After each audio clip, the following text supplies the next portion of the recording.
मुंबईमध्ये कंत्राटदार गजानन देवकाते यांनी आत्महत्या करत आपलं जीवन संपवलंय।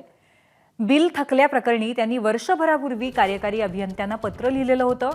काम केलं तरी वेळेत बिल मिळत नाही, बिलासाठी 10 वेळा चक्रा माराव्या लागतात, असा या पत्रात उल्लेख होता। परिणामी सततच्या मानसिक आणि आर्थिक त्रासातनं त्यांनी हे टोकाचं पाऊल उचललं असल्याचं बोललं जातंय। तर सरकारकडे आता 90 कोटी रुपये थकलेत।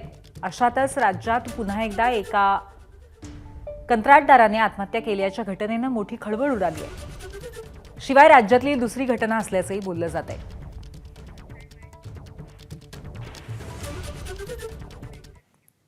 नवी मुंबईतले कंत्राटदार गजानन देवकाते यांच्या आत्महत्येनंतर कंत्राटदार महासंघ आक्रमक झालाय। राज्यातील शासकीय कंत्राटदारांची 86,000 कोटींची बिलं सरकारने थकवली आहेत। काम करूनही महाराष्ट्र शासनाने पैसे न दिल्यामुळे आतापर्यंत 7 कंत्राटदारांनी आपला जीव गमावलाय। सरकारने पैसे दिले नाहीत तर महाराष्ट्रभर रस्त्यावर उतरून आंदोलन करण्याचा इशारा महाराष्ट्र कंत्राटदार महासंघाचे मंगेश आवळे यांनी दिलाय। तर नवी मुंबईतील कंत्राटदाराने थकबाकी न मिळाल्यामुळे आत्महत्या केल्यानंतर शरद पवारांच्या राष्ट्रवादीने कंत्राटदार महासंघाला पाठिंबा जाहीर केलाय।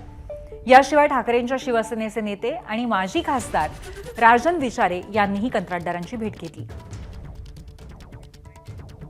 आम्ही आमच्या कंत्राटदार ग्रुपवरती वारंवार सगळ्यांना अपील करत असतो की बाबांनो, जर आपली कॅपॅसिटी असेल, तेवढी होल्डिंग कॅपॅसिटी असेल, आपण जर तेवढी क्षमतेचे आहोत तरच कृपया त्या निविदा भरा, ते कामं करा, अन्यथा करू नका। शासनाची परिस्थिती खूप खूप वाईट आहे।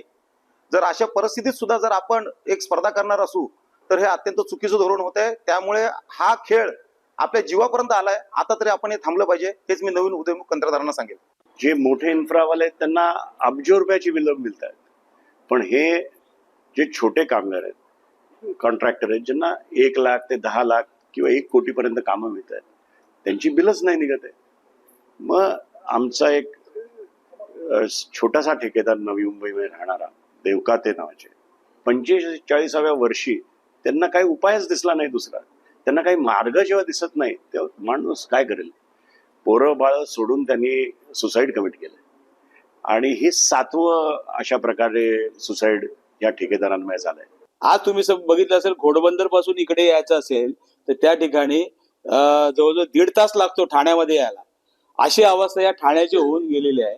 आणि अशा अवस्थेमध्ये जे शहर ज्यांनी बनवलेलं आहे ते कॉन्ट्रॅक्टर आहेत, त्या कॉन्ट्रॅक्टरची जर बिलं देत नसेल, त्यांचे आज तुम्ही बघितले असेल, आज 7 लोकांना आत्महत्या, तुम्ही किती लोकांची आत्महत्येची वाट बघताय सरकार। त्यामुळे जर उद्या काही ह्याच्या पुढे असं काही झालं तर मला वाटतं कुठलाही मंत्री तिथे जागेवर राहणार नाही।